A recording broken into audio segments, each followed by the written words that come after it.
അന്താരാഷ്ട്ര ക്രിമിനൽ കോടതിയിൽ ഇസ്രായേലിനെതിരെ കുറ്റവിചാരണ. 5 ദിവസം നീണ്ടു നിൽക്കുന്ന വാദമാണ് കോടതിയിൽ ആരംഭിക്കാൻ പോകുന്നത്. 40 രാജ്യങ്ങൾ ഈ വിഷയവുമായിട്ട് ബന്ധപ്പെട്ട് ചർച്ചയിൽ പങ്കാളിത്തം വഹിക്കും എന്ന രീതിയിലുള്ള റിപ്പോർട്ട് ഇപ്പോൾ പുറത്തു വന്നു. അന്താരാഷ്ട്ര മേഖല വലിയ രീതിയിൽ പ്രാധാന്യത്തോടു കൂടിയാണ് ഈ വിഷയം ഇപ്പോൾ ചർച്ച ചെയ്യപ്പെടുന്നത്. അറബ് ലീഗ്, OIC, ആഫ്രിക്കൻ കൂട്ടായ്മ, യൂറോപ്യൻ യൂണിയനിലെ രാജ്യങ്ങൾ ഇവരെല്ലാവരും കൂടി ചേർത്തും കൊണ്ടാണ് ഈ ഒരു പ്രതിരോധ സംവിധാനം ഇസ്രായേലിൽ ഫലസ്തീനു വേണ്ടി സൃഷ്ടിക്കുന്നത് എന്ന തരത്തിലും വളരെ അടിയന്തരമായ രീതിയിൽ ചില നടപടിക്രമങ്ങൾ അന്താരാഷ്ട്ര ക്രിമിനൽ കോടതിയുടെ ഭാഗത്തു നിന്ന് ഉണ്ടാവാനുള്ള സാധ്യതയുണ്ട് എന്ന തരത്തിലുള്ള റിപ്പോർട്ട് ഇപ്പോൾ പുറത്തു വന്നു. ജർമ്മനിയും ഫ്രാൻസും ബ്രിട്ടനും എല്ലാം ഇപ്പോൾ ഇസ്രായേലിൻ്റെ നയനിലപാടിന് വിരുദ്ധമായിരിക്കുന്ന സമീപനങ്ങളാണ് സ്വീകരിക്കുന്നത്. ആദ്യ ഘട്ടത്തിലൊക്കെ ഏറെക്കുറെ ഇസ്രായേലിനോടൊപ്പം ചേർന്ന് നിന്ന രാജ്യങ്ങളായിരുന്നു. ഇപ്പോൾ വംശീയ ഹത്യയും ഭക്ഷണവും മരുന്നും വെള്ളവും തടയുന്നതുമായി ബന്ധപ്പെട്ട മനുഷ്യത്വരഹിതമായിരിക്കുന്ന സമീപനങ്ങൾ കുറഞ്ഞ മാസമായി ഇസ്രായേൽ സ്വീകരിച്ചു പോരുന്നു. അന്താരാഷ്ട്ര മര്യാദകളൊക്കെ ലംഘിച്ചുകൊണ്ടും യുദ്ധക്കുറ്റ പ്രവർത്തനങ്ങൾ ചെയ്തുകൊണ്ടാണ് ഇസ്രായേൽ ഇത് തുടർന്നുകൊണ്ടേയിരിക്കുന്നത്. അപ്പോൾ അതിർത്തിയുമായിട്ട് ബന്ധപ്പെട്ട രേഖകൾ അവർ ലംഘിക്കുന്നു. അവിടേക്ക് മറ്റുള്ള രാജ്യങ്ങൾ നൽകുന്ന സഹായങ്ങൾ പോലും കടത്തിവിടാൻ വേണ്ടി സമ്മതിക്കുന്നില്ല.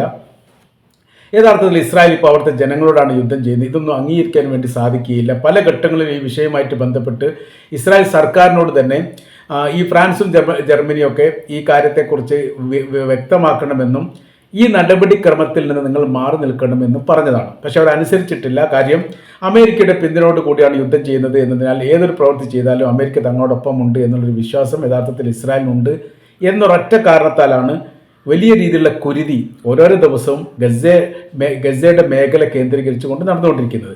ആയതിനെതിരെയാണ് യഥാർത്ഥത്തിൽ ഇപ്പോൾ അന്താരാഷ്ട്ര ക്രിമിനൽ കോടതിയിൽ ഈ വിഷയവുമായിട്ട് ബന്ധപ്പെട്ട് ചർച്ച നടത്താൻ വേണ്ടിയിട്ട് അല്ലെങ്കിൽ വാദം കേൾക്കാൻ വേണ്ടി തീരുമാനിച്ച വിവരം പുറത്തു വന്നത്. ഇതിനു മുൻപ് തന്നെ ഈ അന്താരാഷ്ട്ര ക്രിമിനൽ കോടതിയുമായിട്ട് ബന്ധപ്പെട്ട് ഇസ്രായേൽ ഒരു അപേക്ഷ സമർപ്പിച്ചിരുന്നു. അതായത് ഇസ്രായേലിൻ്റെ പ്രധാനമന്ത്രി നെതന്യാഹുവിൻ്റെ അറസ്റ്റ് ഒഴിവാക്കണം എന്നതുമായി ബന്ധപ്പെട്ട വിഷയമായിരുന്നു അത്. എന്നാൽ അത് ആ അപേക്ഷ നിരസിക്കുകയും അവിടെ നടക്കുന്ന പ്രവർത്തനത്തെക്കുറിച്ച് കൃത്യമായ രീതിയിൽ കോടതിക്ക് ബോധ്യമുണ്ട് എന്നുള്ളതും തെളിവടിസ്ഥാനത്തിൽ തങ്ങൾക്ക് ബോധ്യപ്പെട്ടതിൻ്റെ അടിസ്ഥാനത്തിലാണ് നെതന്യാഹുവിനെ അറസ്റ്റ് ചെയ്യാൻ വേണ്ടിയിട്ട് വിധി പറഞ്ഞത് എന്നുള്ളൊരു മറുപടിയും കോടതിയുടെ ഭാഗത്തുനിന്ന് ഉണ്ടാവുകയും ചെയ്തു. ഇതോടെ യഥാർത്ഥത്തിൽ ഇപ്പോൾ ഇസ്രായേൽ പെട്ടുകിടക്കുന്ന സ്ഥിതിയാണ്. അതോടനുബന്ധിച്ചാണ് ഇപ്പോൾ മനുഷ്യത്വ വിരുദ്ധമായിരിക്കുന്ന പ്രവർത്തനങ്ങളൊക്കെ ഗസയ്ക്കകത്തും അതേപോലെ തന്നെ വെസ്റ്റ് ബാങ്കിൻ്റെ മേഖലയിലൊക്കെ നടത്തുന്നത് അംഗീകരിക്കാൻ വേണ്ടി സാധിക്കുകയില്ല. അറസ്റ്റ് ചെയ്ത് കൊണ്ടുപോകുന്ന ഫലസ്തീനുകളെക്കുറിച്ചുള്ള വിവരങ്ങൾ പോലും യഥാർത്ഥത്തിൽ ഇസ്രായേലിൻ്റെ IDF സംഘം ഫലസ്തീനുകളെ അറിയിക്കുന്നില്ല എന്നുള്ളതും ജീവനോടെ ഉള്ളവരുടെ എണ്ണത്തെക്കുറിച്ചും മരണപ്പെട്ടവരുടെ എണ്ണത്തെക്കുറിച്ചുമുള്ള ചോദ്യത്തിന് പോലും കൃത്യമായ രീതിയിൽ മറുപടി നൽകാൻ വേണ്ടി ഇസ്രായേൽ തയ്യാറാകുന്നില്ല എന്നുള്ള വിവരങ്ങളൊക്കെ ഇതിന് മുൻപ് തന്നെ ഫലസ്തീൻ ആരോപിക്കപ്പെട്ടതായിരുന്നു. ഈ ആരോപണങ്ങൾക്ക് കയമ്പുണ്ട് എന്ന് തങ്ങൾക്കിപ്പോൾ മനസ്സിലായിട്ടുണ്ട് എന്ന് പല രാജ്യങ്ങളും പറഞ്ഞു. ഒക്ടോബർ 7 തീയതിയിലുള്ള അക്രമവുമായിട്ട് ബന്ധപ്പെട്ട് ഏറ്റവും വലിയ പ്രതിഷേധം നടത്തിയതിൽ UN secretary general Antonio Guterres ഉണ്ടായിരുന്നു. അദ്ദേഹം പറഞ്ഞു, ഒരു സുപ്രഭാതത്തിൽ ഉണ്ടായിരിക്കുന്ന ആക്രമമൊന്നുമല്ല, അതിന് പാരമ്പര്യമായിരിക്കുന്ന പ്രയാസത്തിൻ്റെയും ബുദ്ധിമുട്ടിൻ്റെയും പ്രതികരണമാണ് അന്ന് ഫലസ്തീൻ്റെ ഭാഗത്ത് നിന്ന് ഇസ്രായേലിന് നേരെ കണ്ടത്. അതുകൊണ്ട് അത് കുറ്റപ്പെടുത്തി പറയുന്നതിനപ്പുറം ഫലസ്തീൻ്റെ സ്വാതന്ത്ര്യവുമായിട്ട് ബന്ധപ്പെട്ട വിഷയത്തെക്കുറിച്ച് ചർച്ച ചെയ്യാൻ വേണ്ടി ഇസ്രായേൽ മുന്നോട്ട് വരണം എന്നുള്ള നിർദ്ദേശം ഈ യുദ്ധത്തോടനുബന്ധിച്ച് ആദ്യഘട്ടത്തിൽ തന്നെ പറഞ്ഞത് UN സെക്രട്ടറി ജനറലായിരുന്നു. അതോടനുബന്ധിച്ച് ഇസ്രായേലിൽ വലിയ പ്രതിഷേധ ആവശ്യമായിട്ടുണ്ടായി. ഫലസ്തീനു വേണ്ടി സംസാരിക്കുന്ന UN സെക്രട്ടറി തങ്ങൾ അംഗീകരിക്കില്ലെന്നും തങ്ങൾ ആ മേഖലയിൽ നിന്ന് ഒഴിഞ്ഞു പോവുകയാണ് ചെയ്യുക എന്നുള്ള തരത്തിലൊക്കെ ആയിരുന്നു അന്നത്തെ പ്രതികരണമൊക്കെ ഉണ്ടായിരുന്നത്. ഇപ്പോൾ അത് ഒന്നുകൂടി രൂക്ഷമായിരിക്കുന്നു എന്നുള്ള തരത്തിലേക്ക് കാര്യങ്ങൾ പോവുകയാണ്. ഇതിന് മറുപടിയായിട്ട് ഇപ്പോൾ ഇസ്രായേൽ പറയുന്ന കാര്യം, ഹമാസ് ഇല്ലാത്ത ഭരണം ഗസയിൽ വേണമെന്ന് ഞങ്ങൾ നിലപാടെടുക്കുന്നു. ഇവിടേക്ക് എത്തപ്പെടുന്ന പരമാവധി ഭക്ഷ്യധാന്യങ്ങളെല്ലാം ഹമാസ് തട്ടിയെടുക്കുന്നു. അവരുടേതായിരിക്കുന്ന ഉദ്ദേശത്തിന് വേണ്ടിയിട്ട് അത് ഉപയോഗിക്കുന്നു. ഇത് അംഗീകരിക്കാൻ വേണ്ടി സാധിക്കാത്ത കാര്യമാണ്. അതിന് ഇസ്രായേലിനോട് ചോദിക്കപ്പെട്ട ചോദ്യമുണ്ട്, ഏത് തരത്തിലുള്ള തെളിവടിസ്ഥാനത്തിലാണ് നിങ്ങളിത് പറയുന്നത് എന്നുള്ളത്. അപ്പോൾ ഞങ്ങൾക്കറിയാം എന്നുള്ളൊരു മറുപടിക്ക് അപ്പുറമായി തെളിവെന്തെങ്കിലും ഹാജരാക്കാൻ വേണ്ടി സാധിക്കുന്നില്ല. അതിൻ്റെ കാര്യം, വ്യത്യസ്ത ലോക രാജ്യങ്ങൾ ഗസയ്ക്ക് വേണ്ടി നൽകുന്ന ഭക്ഷ്യധാന്യങ്ങൾ ഉൾപ്പെടെയുള്ള വസ്തുക്കൾ വിതരണം ചെയ്യുന്നത് UN സഭയിൽപ്പെട്ട പ്രത്യേകമായി നിയമിക്കപ്പെട്ട ഒരു സംഘം മാത്രമാണ്. അവരത് ഏറ്റെടുത്തുകൊണ്ട് ആവശ്യക്കാരിലേക്ക് അത് എത്തിച്ചു കൊടുക്കുന്ന പ്രവർത്തനങ്ങൾ ചെയ്യുന്നത് അവരാണ്. അങ്ങനെ ആവുന്ന സമയത്ത് ഇസ്രായേൽ എങ്ങനെയാണ് ഇപ്പോൾ ഈ ഹമാസ് പിടിച്ചെടുക്കുന്നു അല്ലെങ്കിൽ അവരാണ് അത് കൈവശം വെക്കുന്നതെന്ന് പറയുന്നതിൽ അടിസ്ഥാനമില്ല എന്നുള്ളതാണ് ഈ വിഷയവുമായിട്ട് ബന്ധപ്പെട്ട് അറബ് ലീഗ് ആരോപിക്കുന്നത്. രണ്ട് വിഷയം അതിനോടനുബന്ധിച്ച് ഇസ്രായേൽ പറഞ്ഞിട്ടുണ്ട്. ഒന്ന്, ഹമാസിന് ലഭ്യമാകാത്ത രീതിയിൽ ഭക്ഷ്യധാന്യം നൽകാൻ വേണ്ടി ഞങ്ങൾ തയ്യാറാണ്. അത് എങ്ങനെയെന്ന ചോദ്യത്തിന് അവർക്ക് മറുപടി കൃത്യമായ രീതിയിൽ പറയാൻ പറ്റുന്നില്ല. അതിന് പകരമായിട്ട് അവർ പറഞ്ഞ കാര്യം ഇതാണ്: ഗസയുടെ ഭരണം അറബ് ലീഗ് അടക്കമുള്ള സംഘം, അതല്ലെങ്കിൽ മറ്റേതെങ്കിലും യൂറോപ്യൻ രാജ്യങ്ങളും സംയുക്തമായ രീതിയിൽ അറേബ്യൻ രാജ്യങ്ങളും ചേർന്നുകൊണ്ട് ഏറ്റെടുക്കണം എന്നുള്ളതാണ്. ഇപ്പോഴത്തെ ഒരു പ്രത്യേകപരമായിരിക്കുന്ന ഒരു പരിതസ്ഥിതിയിൽ ഗസ എന്ന് പറയുന്ന ദേശത്തിൻ്റെ ഭരണം ഏറ്റെടുക്കുക എന്ന് പറഞ്ഞാൽ അവിടെ വലിയ രീതിയിൽ വിഷയങ്ങളും പ്രശ്നങ്ങളും നടക്കുന്ന വൈകാരികമായിരിക്കുന്ന ഒരു സാഹചര്യത്തിൽ ഏതെങ്കിലും അറബ് രാജ്യങ്ങൾ ഗസയുടെ ഭരണം ഏറ്റെടുക്കുമോ എന്ന് ചോദിച്ചാൽ ഇല്ല എന്ന് തന്നെയാണ് ഉത്തരം. അങ്ങനത്തെ ഒരു സംഭവം നടക്കാൻ പോകുന്നില്ല എന്നുള്ളത് കൃത്യമായ രീതിയിൽ ഇസ്രായേലിന് ബോധ്യപ്പെട്ടിട്ടുണ്ട്. പിന്നീടും അത് ആവർത്തിച്ചു കൊണ്ടേയിരിക്കുകയാണ്. അവർ പറയുന്നത് ഹമാസ് ഇല്ലാത്ത ഏതൊരു ഭരണത്തിൽ തങ്ങൾ പിന്തുണ നൽകും എന്നുള്ളതാണ്. അതിന് അറബ് ലീഗ് അടക്കമുള്ള മറ്റുള്ള രാജ്യങ്ങൾ ചോദിക്കുന്നത് ഹമാസ് ഇല്ലാത്ത ആരാണ് ഭരിക്കുക, ഭരിക്കുന്ന വിഭാഗത്തെക്കുറിച്ച് നിങ്ങളൊന്ന് പറയൂ എന്ന് പറഞ്ഞതിന് ഉത്തരം പറയാനും സാധിക്കുന്നില്ല.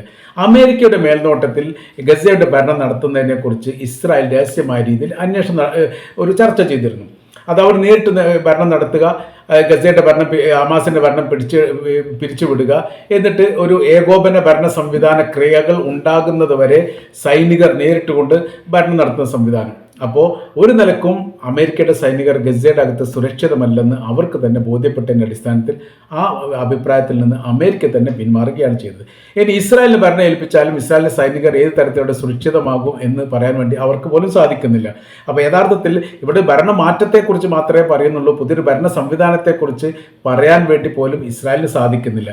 ഇങ്ങനെയെല്ലാം നിലനിൽക്കുന്നതിനിടയിൽ തന്നെയാണ് പട്ടിണി മരണങ്ങൾ ഗസയിൽ നിന്ന് റിപ്പോർട്ട് ചെയ്യുന്നു.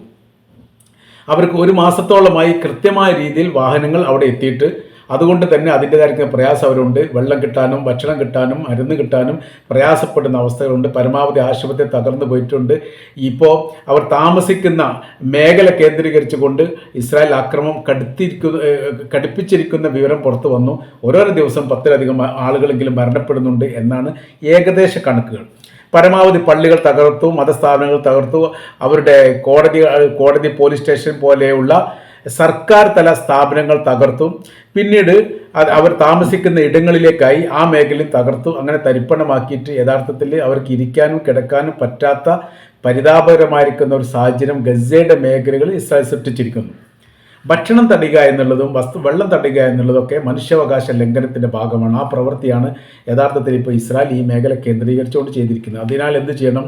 വിചാരണ നടത്തിക്കൊണ്ട് അവരെ ശിക്ഷിക്കണമെന്നും അതോടൊപ്പം തന്നെ അവർക്ക് ആവശ്യമായിരിക്കുന്ന ഭക്ഷ്യധാന്യങ്ങൾ എത്തിക്കാനുള്ള സംവിധാനങ്ങൾ ഒരുക്കണം, അതല്ലെങ്കിൽ അതിർത്തി പിടിച്ചെടുക്കണം എന്നുവരെ ഈ വിഷയവുമായിട്ട് ബന്ധപ്പെട്ട് പറയുന്നുണ്ട്. അറബ് ലീഗ് നിരന്തരം ഇസ്രായേലുമായിട്ട് ബന്ധമുള്ള രാജ്യങ്ങളെല്ലാം അവരുമായിട്ട് സംസാരിച്ചിട്ടുണ്ട്, ആഫ്രിക്കൻ രാജ്യങ്ങളും സംസാരിച്ചിട്ടുണ്ട്. പക്ഷെ അതിലൊന്നും ഇസ്രായേൽ വഴങ്ങുന്നില്ല എന്ന് പറയുന്നത് അമേരിക്കയുടെ കർക്കശമായിരിക്കുന്ന നിലപാട് കാരണമാണ് എന്നാണ് ആ മേഖലയിൽ നിന്ന് കിട്ടുന്ന വിവരം. ഇപ്പോഴത്തെ സാഹചര്യം നോക്കുന്ന സമയത്ത് ഒരു ഭാഗത്ത് ഇസ്രായേലിലെ പ്രധാനമന്ത്രി നെതന്യാഹു, പിന്നെ മുൻ പ്രതിരോധ മന്ത്രി യോവ് ഗാലന്റ്, ഇവർക്ക് അറസ്റ്റ് വാറണ്ട്, ലോകത്തൊരു രാജ്യം സന്ദർശിക്കാൻ പറ്റാത്ത രീതിയിൽ അറസ്റ്റ് വാറണ്ട് നിലനിൽക്കുമ്പോൾ തന്നെ മറ്റൊരു കേസ് ഇവിടേക്ക് വരുന്നത് അവിടെ വംശീയ ഹത്യ ചെയ്യുകയും ഭക്ഷ്യധാന്യങ്ങളും കുടിവെള്ളവും മരുന്നും തടയുകയും ചെയ്യുന്നു. ഒരു പക്ഷേ ഒരു ചരിത്രത്തിൽ ആദ്യമായിട്ടാണ് ഒരു രാജ്യത്തിലെ ഭരണാധികാരികൾക്കെതിരെ ഇത്രയും മാരകമായിരിക്കുന്ന യുദ്ധകുറ്റം ചുമത്തിക്കൊണ്ട് ക്രിമിനൽ കോടതി കേസെടുക്കാൻ വേണ്ടിയിട്ട് തീരുമാനിച്ചത്. അതിൽ അംഗങ്ങളാവാൻ വേണ്ടിയിട്ട് ഓരോരോ ദിവസങ്ങളും രാജ്യങ്ങളുടെ എണ്ണം കൂടിക്കൂടി വരുന്നു എന്ന രീതിയിൽ റിപ്പോർട്ട് പുറത്തു വന്നു. കാരണം 40 രാജ്യങ്ങളുടെ ലിസ്റ്റാണ് ഇപ്പോൾ പുറത്തായിട്ട് വന്നിരിക്കുന്നത്. അറബ് ലീഗിനും OICക്കും പുറമെ ആയിട്ട് യൂറോപ്യൻ രാജ്യങ്ങൾ സജീവമായി രംഗത്ത് വരികയും യൂറോപ്യൻ രാജ്യത്തിനകത്ത് തന്നെ വലിയ പ്രതിഷേധം ഈ വിഷയവുമായിട്ട് ബന്ധപ്പെട്ട് ഇപ്പോൾ നടക്കുകയും ചെയ്യുന്നു. ആയതിനാൽ ഇപ്പോഴത്തെ സാഹചര്യം എന്ന് പറഞ്ഞാൽ ഫലസ്തീനികൾ പട്ടിണി കിടന്ന് മരിക്കാനുള്ള സാഹചര്യം സൃഷ്ടിക്കുക എന്ന് പറഞ്ഞാൽ 21-ാം നൂറ്റാണ്ടിൽ ഇന്ന് ജീവിച്ചിരിക്കുന്ന എല്ലാ മനുഷ്യർക്കും അതിന് ഉത്തരവാദിത്തമുണ്ട്. ആയതിനാൽ ആ ഒരു പ്രതിസന്ധി ഒഴിവാക്കാൻ വേണ്ടിയാണ് ഒന്നാം ഘട്ടത്തിൽ തന്നെ തങ്ങൾ ശ്രമം നടത്തുന്നത് എന്നുള്ളതാണ് ജർമ്മനി ഈ വിഷയവുമായിട്ട് ബന്ധപ്പെട്ട് പറഞ്ഞിരിക്കുന്നത്. ഫ്രാൻസും ബ്രിട്ടനും സമാനമായിരിക്കുന്ന രീതിയാണ് ലോകത്തെ ഏറ്റവും കൂടുതൽ പാലസ്തീൻ അനുകൂലമായ രീതിയിലും ഇസ്രായേൽ വിരുദ്ധ പ്രക്ഷോഭം നടന്ന രാജ്യങ്ങളിലൊന്ന് ബ്രിട്ടനാണ്. ഏകദേശം 10 ലക്ഷത്തോളം ആളുകൾ അണിനിരുന്ന പ്രക്ഷോഭങ്ങൾ ഈ മേഖല കേന്ദ്രീകരിച്ചുകൊണ്ട് നടന്നിട്ടുണ്ട്. ഇപ്പോഴും അതിൻ്റെ ഈ ഫലസ്തീൻ അനുകൂലമായിരിക്കുന്ന പ്രതിഷേധങ്ങളും പ്രകടനങ്ങളും നടക്കുന്ന ഒരു രാജ്യവും ബ്രിട്ടൻ തന്നെയാണ്. അതുകൊണ്ട് ഇവരുടെ കൂട്ടായ്മയോട് കൂടിയാണ് യഥാർത്ഥത്തിൽ ഫലസ്തീന് വേണ്ടിയിട്ട് ഇസ്രായേലിനെതിരെ അന്താരാഷ്ട്ര ക്രിമിനൽ കോടതിയിൽ ഒരു പ്രത്യേകമായിരിക്കുന്ന ഒരു ഹർജി നൽകപ്പെട്ടതും അതുമായിട്ട് ബന്ധപ്പെട്ട് 5 ദിവസം വാദം കേൾക്കാൻ വേണ്ടി തീരുമാനിച്ചതും എന്നുള്ള വിവരമാണ് നമുക്കറിയാൻ വേണ്ടിയിട്ട് സാധിക്കുന്നത്.